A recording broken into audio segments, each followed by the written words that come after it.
আলাইকুম বন্ধুরা, আজ শেয়ার করব কক্সবাজার হোটেলের স্পেশাল টমেটো ভর্তা রেসিপি। যারা এই ভর্তাটি কক্সবাজার গিয়ে খেয়েছেন তারা জানেন যে এটা কতটা সুস্বাদু হয়।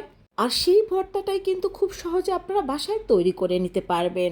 তো প্রথমে এখানে আমি কিছু টমেটো নিয়ে নিয়েছি। আপনারা বেশি ভর্তা করতে চাইলে আরও বেশি নিতে পারেন, বা কম ভর্তা করতে চাইলে আরও কম নিতে পারেন। তো এখন এই টমেটোগুলোকে আমি ভালোভাবে ধুয়ে পরিষ্কার করে নিচ্ছি। তো আমাদের টমেটোগুলো ভালোভাবে ধুয়ে পরিষ্কার করে নেওয়ার পর এখন এই টমেটোগুলোকে আমি এইভাবে করে মাঝ বরাবর কেটে নেব। আপনারা অনেকে হয়তো বলতে পারেন এটা তো আস্ত রাখা যায়, কিন্তু না, আস্ত রাখলে কিন্তু এর মাঝখানটা কখনো ভাজা হবে না। এজন্য এটাকে যদি আপনারা এইভাবে করে কেটে নেন এটা কিন্তু অনেক বেশি সুস্বাদু হবে। তাই অবশ্যই এটাকে এইভাবে করে কেটে নিতে হবে। এর মধ্যে দিয়ে দিলাম লবণ আর দিয়ে দিলাম 1 চিমটির মতো হলুদ। এখন এই লবণ হলুদ দিয়ে এই টমেটোটাকে আমি ভালোভাবে মেখে নেব। তো এটাকে লবণ হলুদ দিয়ে মেখে নেওয়ার পরে এখন একটা চুলায় প্যান বসিয়ে তার মধ্যে দিয়ে দিচ্ছি রেগুলার সয়াবিন তেল। তেলটা দিয়ে দেওয়ার পর এখন এর মধ্যে আমরা সেই টমেটোগুলো দিয়ে দেব। আর এই টমেটোগুলো কিন্তু আমরা এপিট ওপিট করে ভালোভাবে একটু পোড়া পোড়া করে ভেজে নেব। আর এই টমেটোর সাথেই কিন্তু এখানে আমি কিছু আস্ত রসুনের কোয়া দিয়ে দিচ্ছি। এই ভর্তায় কিন্তু রসুনটা বেশি ব্যবহার করা হয় না, তাই অল্প করে রসুনটা দিয়ে দিচ্ছি। আর দেখতেই পাচ্ছ বন্ধুরা, এখানে দেখে মনে হচ্ছে আমি অনেকটা তেল দিয়েছি, সেটা কিন্তু একদমই না। এই টমেটো থেকে কিন্তু অনেকটা পানি বের হয়েছে। আর এই পানিটা শুকাতে শুকাতেই কিন্তু এই টমেটোটা ভালোভাবে সিদ্ধ হয়ে যাবে।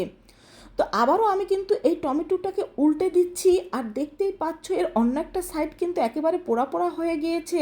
বেশি স্বাদের এবং কক্সবাজার হোটেলের মতো পারফেক্ট টমেটো ভর্তার জন্য কিন্তু টমেটোটাকে এভাবে পোড়া পোড়া করেই ভেজে নিতে হবে। রসুনটা আগেই ভেজে নেওয়া হয়ে গিয়েছে, সেটা আমি তুলে নিয়েছি। আর এর মধ্যে টমেটোটা কিন্তু ভাজা হয়ে গিয়েছে, সেটাকে আমি তুলে নিচ্ছি। তো টমেটোটা তুলে নেওয়ার পরে কিন্তু এটাকে কিছুটা ঠান্ডা করে নিতে হবে। তো এটা ঠান্ডা করে নেওয়ার পর এখন এর উপরে যে খোসাটা রয়েছে সেটাকে আমরা এইভাবে করে ছাড়িয়ে নেব।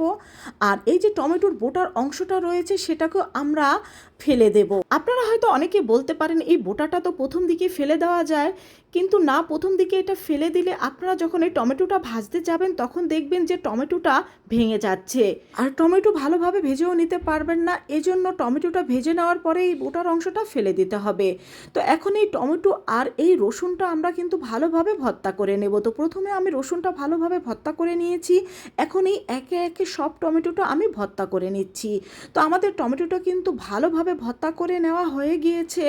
তো চুলায় আমি একটা প্যান বসিয়ে তার মধ্যে দিয়ে দিচ্ছি সর্ষের তেল। তো সর্ষের তেলটা দিয়ে দেওয়ার পর তার মধ্যে আমি দিয়ে দিচ্ছি হাফ কাপের মতো পেঁয়াজ কুচি, আর দিয়ে দিচ্ছি এখানে কাঁচামরিচ কুচি। এখানে ঝালটা আপনাদের পছন্দ মতো আপনারা ব্যবহার করবেন। আর এই ভর্তায় কিন্তু শুকনো মরিচ ব্যবহার করা হয় না, এরকম কাঁচামরিচটাই ব্যবহার করা হয়। এই কাঁচামরিচ আর পেঁয়াজটাকে আমি হালকা বাদামি করে ভেজে নেব। দিয়ে দিলাম 1 চিমটির মতো হলুদ। এই হলুদটা দেওয়ার কারণে কিন্তু এই টমেটোর কালারটা অনেক বেশি ভালো আসবে। পেঁয়াজের সাথে এই হলুদটাকে আমরা 4 থেকে 5 মিনিট ভেজে নেব, এর বেশি কিন্তু এটাকে ভেজে নেওয়া যাবে না। তো এখন এর মধ্যে আমি দিয়ে দিলাম সে ভর্তা করা টমেটো, আর দিয়ে দিলাম স্বাদ মতো লবণ। এখন এই টমেটোটাকে ভালোভাবে জাল করে এর পানিটাকে আমরা ভালোভাবে শুকিয়ে নেব। তো পানিটা শুকিয়ে নেওয়া হলে এটা নামানোর ঠিক আগ মুহূর্তে দিয়ে দেব ধনিয়া পাতা কুচি। ধনিয়া পাতার কুচিটা 1 মিনিটের মতো মিশিয়ে নেওয়ার পরে এখন এটাকে আমরা চুলা থেকে নামিয়ে নেব। আর চুলা থেকে নামিয়ে এখন আপনাদের সার্ভ করে দেখিয়ে দিচ্ছি যে আমাদের এই টমেটো ভর্তাটা কতটা লোভনীয় হয়েছে। আর দেখেই বুঝতে পারবেন যে এটা কতটা সুস্বাদু হয়েছে। বন্ধুরা, তোমরা যারা কক্সবাজারের এই টমেটো ভর্তাটা পছন্দ করো তাদের কিন্তু এখন আর কক্সবাজার গিয়ে এই টমেটো ভর্তাটা খেতে হবে না, বাসায় খুব সহজে তৈরি করে খেতে পারবে। আর এই টমেটো ভর্তাটা কিন্তু সহজে নষ্ট হবে না। তো ভালো লাগলে বন্ধুদের সাথে শেয়ার করবে। আল্লাহ হাফেজ।